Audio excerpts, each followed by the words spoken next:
Hey guys, it's AFY here, and today I'm going to show you my Barcelona tactics. So, since you guys know Barcelona has been changing, especially in the transfer market, they've been making a lot of noise. Signing Lewandowski, signing Rafinha from Leeds, good signings. Hopefully Barcelona can keep their star boy De Jong also, because that would be a very good midfield with Busquets and Pedri. So, okay, let's get started. So first off, this is the formation. The formation is 4-3-3, the classic Pep formation. But the thing is, this is not quite a Pep team. This is a quite modern take on Barcelona, which works best on game as I've tried it in several matches. So first off, I went with Piqué and Araujo as the center backs. I could have went with Longley, but I did not want to choose him as Piqué has better passing stats and Araujo is overall very fast and has good acceleration and pace. So let's move on to the instructions.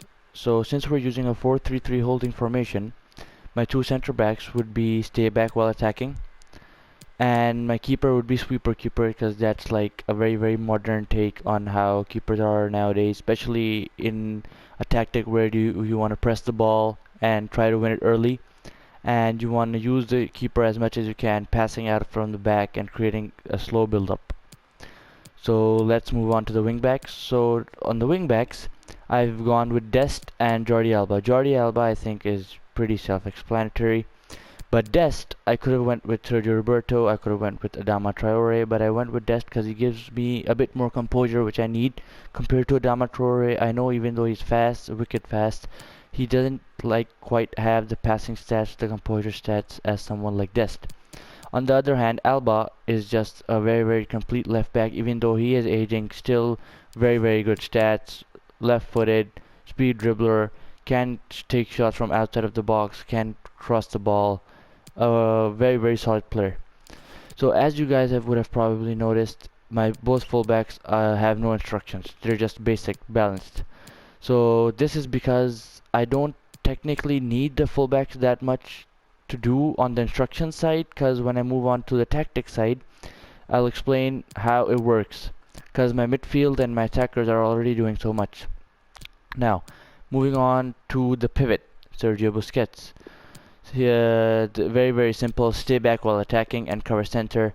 Now the thing is, I could have went for man marking or cut passing lanes, but if I went for cut passing lanes, but Busquets would just have to move a lot around and he doesn't quite have the stamina.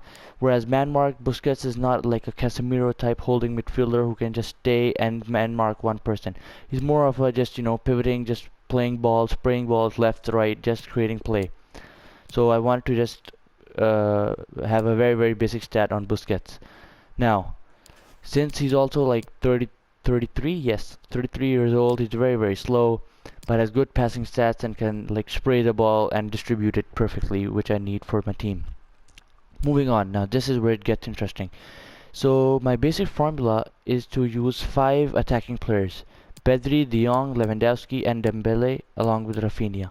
These 5 are going to do the most damage. The rest are just going to complement them. So how it works is, let's start with De Jong. So De Jong is on stay back while attacking, stay on edge of box for cross, and cover wing, not cover center.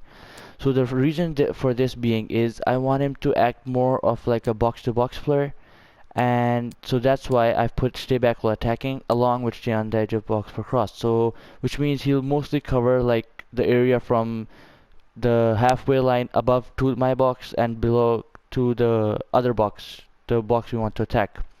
That makes a very good balance. He can hold, he can help Busquets form a double pivot from time to time. He can also push on, take players on, since he has very good dribbling stats. He has 4-star skill moves, and he's a playmaker, technical dribbler, so yes, that helps. Along with that, here's the Barcelona star boy, Pedri. Now, Pedri, very simple. I just need him to attack, to create play, to break through the lines, and for that reason, I've put him on stay on edge of box for cross. Nothing more, nothing less. Very simple. Just be around the box in crossing situations. And I have not put him to cover center because he would not be able to move around. And I want him to interchange with Rafinha and like roam all around the 3rd yard box.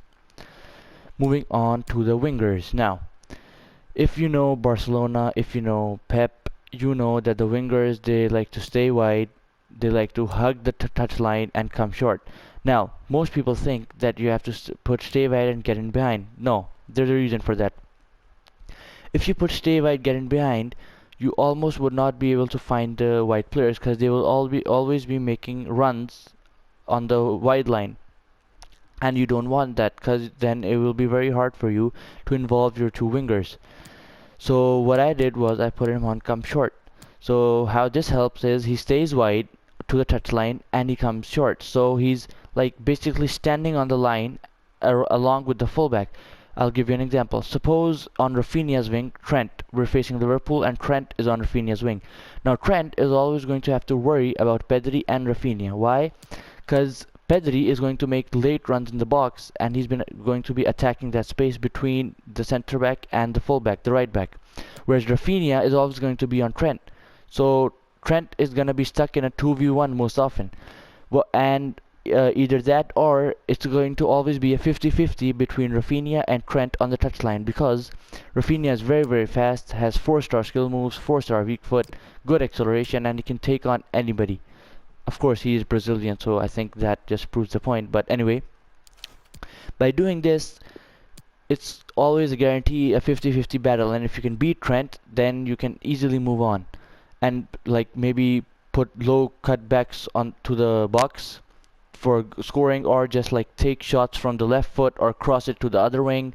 It's a very very good stat. And also, if you noticed, I'm using a left footer on the left wing. This is because I want to like have a lot of pullbacks, a lot of crosses, a one-touch finishes, because of course we have Robert Lewandowski in the middle. I mean, his finishing stats just speak for itself. Like, look at that: 95 finishing, 4-star skill move, 4-star skill weak foot, finish shot, absolutely lethal striker. I can't believe actually Barcelona got him. So the cutbacks are gonna, when they come to this guy, it's like, I mean, I don't think I need to explain anymore. For Lewandowski, very very simple stats: just stay central, target man, and stay forward.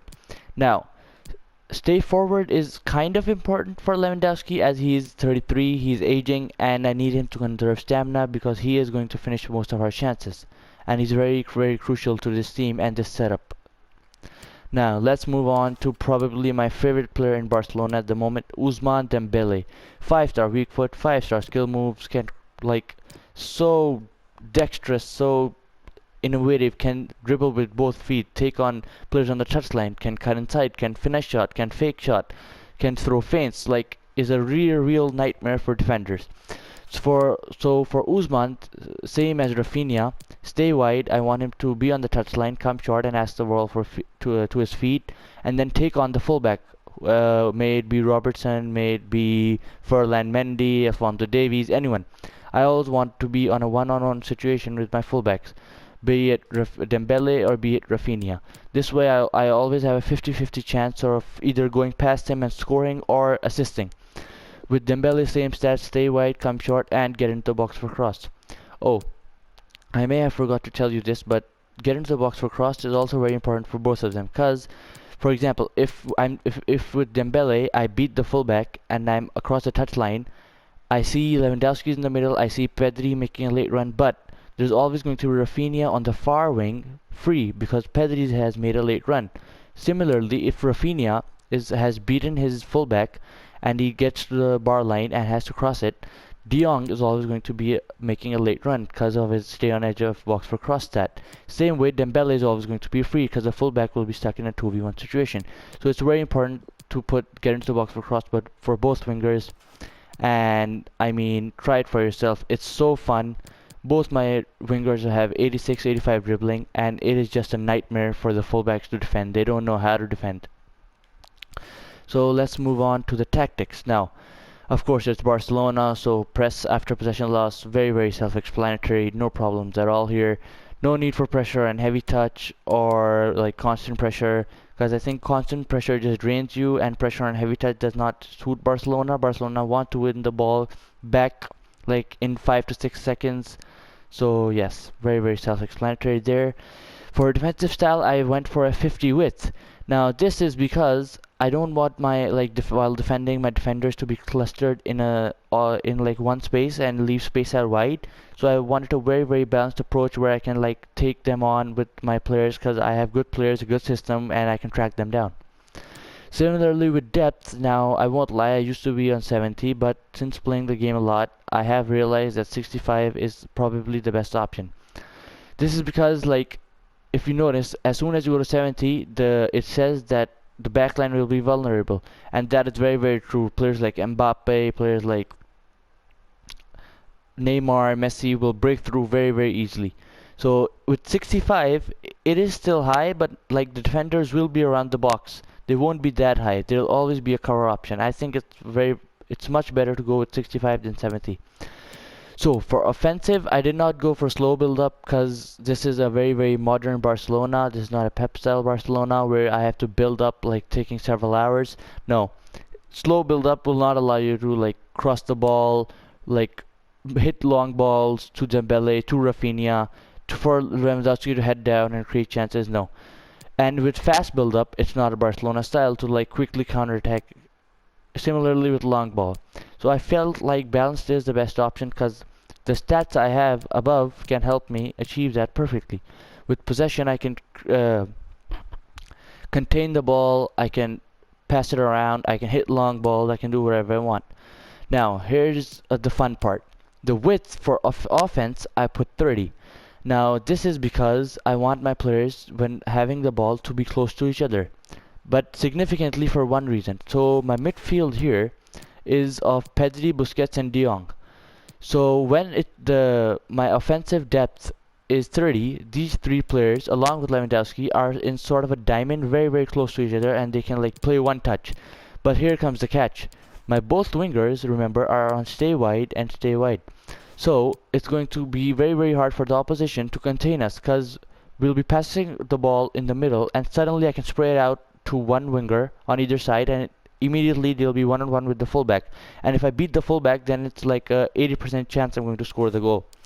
So the 30 depth is very crucial for this, along with players in the box. So notice I have got 7 players in the box. This is because the instructions I've put on Pedri and De Jong are stay on edge of box for cross for both, and they'll be making late runs a lot, which will give a lot of trouble to defenders. And also sometimes when you have a lot of possession, Alba and Dest will move into positions along with De Jong and Pedri, creating like a 4 in midfield with Busquets, Piqué, and Araujo staying at the back. So I think it's very helpful.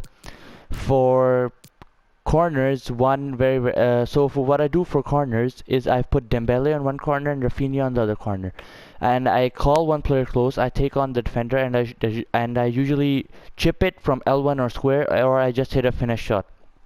As Barcelona has basically never been known for its headers or for like scoring corners, so that's why. Free kicks the same, like just create possession, create chances by passing and spraying it out wide for Lewandowski to finish. And sometimes after like the 65th or 70th minute, I'd like to bring on Aubameyang for Lewandowski and put him on get in behind. This is because I feel like the opposition line is a bit tired, and like Aubameyang will give me something very different compared to Lewandowski. Also, I like to sub in Fatih for Rafinha if I'm bringing on Aubameyang because it changes the stats a little bit. So this way I can use Fatih to cut inside and come short, so he can be an outlet to carry the ball forward while Aubameyang is making the runs wide and in behind the defense. I think overall this is a very good statistic, and Barcelona is looking as good as ever with the players they've signed. I cannot believe the front three we have, along with Usman, Dembele, Pedri. Hopefully Manchester United do not get De Jong, and let's see what happens. Very excited for the new season. And yep, that's my tactics video. Make sure to like and subscribe, and peace.